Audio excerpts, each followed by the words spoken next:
Bonjour à tous, je suis ravi de vous retrouver pour ce nouvel épisode des podcasts de la Direction départementale des territoires de la mer de l'Eure sur la thématique des inondations. Et aujourd'hui, nous allons vous transporter sur la Seine à la recherche des phénomènes d'inondation spécialement dédiés à celle du département de l'Eure. Je suis Dylan, votre guide aquatique et batelier, et avec cette expédition sur la Seine, nous plongerons au cœur des causes des inondations tout en abordant la question cruciale de la prévention et de la gestion des inondations dans l'Eure. Mais avant de débuter notre expédition, je vais vous donner un peu de contexte et surtout vous expliquer brièvement ce qu'est qu'une inondation. Une inondation, c'est tout simple. C'est un phénomène naturel au cours duquel une zone terrestre est recouverte tout simplement par une grande quantité d'eau.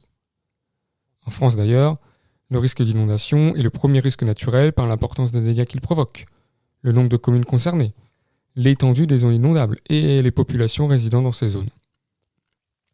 D'ailleurs, plus de la moitié des communes sont concernées par un risque d'inondation et 17 millions d'habitants sont plus précisément concernés par un risque d'inondation induit par le débordement d'un cours d'eau. Durant notre voyage, vous le remarquerez, mais toutes les inondations ne sont pas les mêmes. Elles peuvent être classées en fonction de leur cause et de leur durée. Par exemple, une inondation soudaine et violente causée par une forte pluie peut être radicalement très différente d'une inondation lente et progressive causée par une montée des eaux souterraines et le débordement d'un cours d'eau. L'inondation en France peut se produire partout, là où il y a des habitations, dans les campagnes, en plaine, sur les reliefs ou encore en bord de mer. D'ailleurs, le département de l'Eure est concerné par le risque d'inondation, notamment avec ses nombreuses rivières et la Seine, bien sûr, célèbre fleuve traversant le département. Au total, ce sont 226 communes qui sont concernées par le risque d'inondation. Maintenant, avec ces quelques informations, je pense que vous êtes fin prêts à explorer le département sur la Seine à la recherche des différentes causes des inondations. C'est parti, venez avec moi.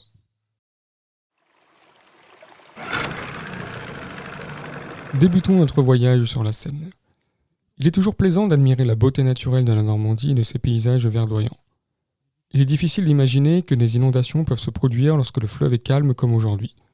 Et pourtant, les inondations par débordement de cours d'eau sont un problème récurrent dans le département de l'Eure, en raison notamment de la présence de plusieurs rivières et fleuves importants tels que l'Eure, l'Andelle, l'Iton et également la Seine.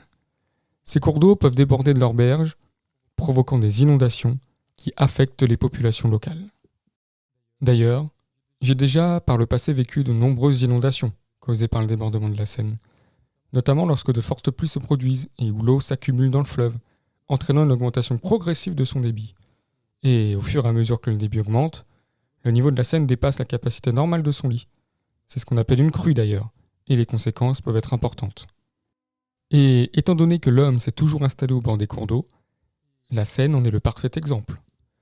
Les inondations peuvent endommager les habitations, les infrastructures et les terres agricoles. Les zones proches du fleuve peuvent être tout à fait vulnérables. Mais connaissez-vous cependant la particularité de la Seine et notamment de ses crues ? Eh bien, les crues sont prévisibles, parfois jusqu'à quelques jours à l'avance. Mais par contre, la décrue, qui correspond à la baisse du niveau d'eau après une crue, est tout aussi lente, voire même bien plus lente que la montée des eaux. On m'a souvent raconté d'ailleurs que lors de l'inondation de 1910, la décrue de la Seine avait duré près de 2 mois. À titre de comparaison, la Seine avait atteint son pic de crue en seulement une dizaine de jours. Je vous l'accorde, c'est assez impressionnant, mais reprenons notre route. J'ai comme une petite impression que les fortes pluies de ces derniers jours n'ont pas créé d'inondation. Cependant, si on regarde un peu plus loin, sur les bords de la Seine, nous pouvons voir de l'eau stagnante.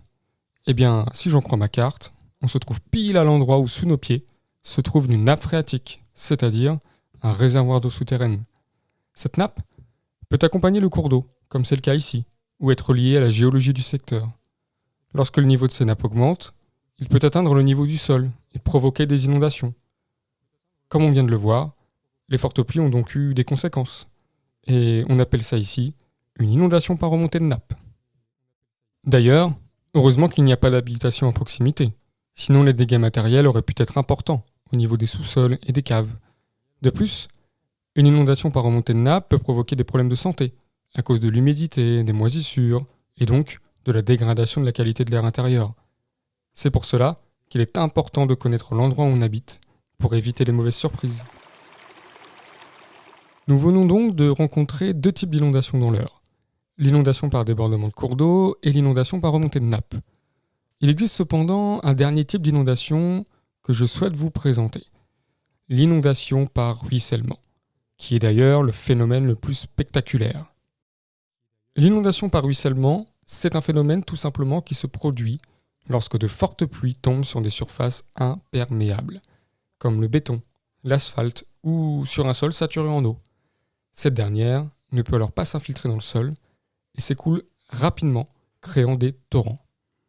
Elle peut également s'accumuler en surface et causer des dégâts matériels importants, comme endommager les habitations, les routes et les infrastructures, et bien sûr évidemment, mettre en danger la vie des résidents. Ce ruissellement peut être amplifié dans les zones urbanisées où les surfaces imperméables peuvent être très nombreuses. Et même si durant notre voyage nous avons la chance d'avoir du beau temps, il est important de garder à l'esprit que cela peut se produire ici tout de même, dans le département de l'Eure. L'épisode de Breteuil-sur-Ytron 2018 nous en appelle à la prudence, où un orage particulièrement violent avait causé de dramatiques inondations. Voilà, c'en est terminé pour notre expédition sur la Seine et fort heureusement, les services de l'État assurent une surveillance constante des cours d'eau dans le département. C'est ce qui nous a permis de réaliser cette expédition. Des stations de mesure sont installées le long des rivières pour surveiller en temps réel les niveaux d'eau et les précipitations, comme à Vernon. Ces données permettent de détecter des situations à risque et surtout d'anticiper les crues. Vous pouvez d'ailleurs regarder sur le site internet www.vigicru.gouv.fr l'état de chaque cours d'eau en direct. Les services de l'État participent à l'élaboration et la mise en œuvre des plans de prévention des risques d'inondation. Ces plans définissent des zones à risque et les mesures à prendre pour réduire les impacts des inondations. Et en cas de risque d'inondation avéré, les services de l'État activent des dispositifs d'alerte et de gestion de crise.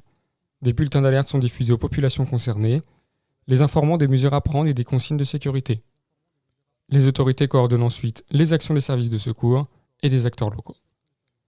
Les pouvoirs publics mènent également des actions de sensibilisation de la population au risque d'inondation. Des campagnes d'information sont même organisées pour informer les habitants sur les comportements à adopter en cas d'inondation et surtout sur les moyens de se préparer à ce type d'événement. Le maire informe ses administrés des risques auxquels ils sont exposés. Pour retrouver toutes les informations à propos des plans de prévention des risques d'inondation élaborés par les services de l'État, et en particulier sur celui de la Seine dans l'Eure, vous pouvez consulter le site internet de l'État, www.eure.gouv.fr, et moi, de mon côté, je vous remercie et je vous dis à bientôt.